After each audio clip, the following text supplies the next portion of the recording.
बिस्मिल्लाहिर्रहमानिर्रहीम। अस्सलामु अलैकुम वरहमतुल्लाहि वबरकातुहू। मोमिनीन कराम, उम्मीद करता हूँ आप तमाम अहबाब खैर वाफियत से होंगे। आज हम आपकी खिदमत में तस्बीह सैयदा फ़ातिमा ज़हरा सलामुल्लाह अलैहा पढ़ने का तरीक़ा कार बयान करेंगे और उसकी फ़जीलत बयान करेंगे। रिवायात में आता है, इमाम जाफ़र सादिक़ अलैहिस्सलाम इरशाद फरमाते हैं कि मैं 1000 रकत नमाज नवाफिल अदा करूं, इससे ज़्यादा मुझे महबूब है, या मैं ज़्यादा ये पसंद करता हूं कि मैं हर फ़र्ज़ नमाज के बाद तस्बीह फ़ातिमा ज़हरा सलामुल्लाह अलैहा को पढ़ूं।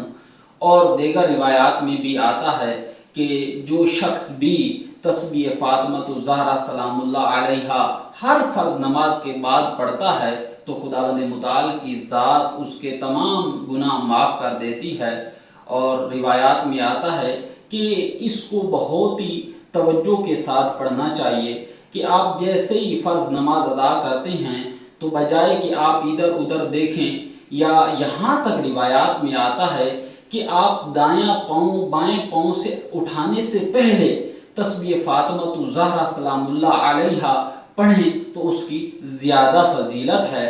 और इसका तरीक़ा कार ये है कि शुरू में 34 बार अल्लाहु अकबर की तिलावत और उसके बाद 33 दफ़ा अल्हम्दुलिल्लाह का जिक्र किया जाए और उसके बाद 33 दफ़ा सुबहानल्लाह का जिक्र किया जाए और उसके बाद खुदावंद मुताल की ज़ात से दुआ की जाए तो खुदावंद मुताल की ज़ात उस इंसान की तमाम मुश्किलात दूर करेगी। वस्सलामु अलैकुम वरहमतुल्लाहि वबरकातुहू।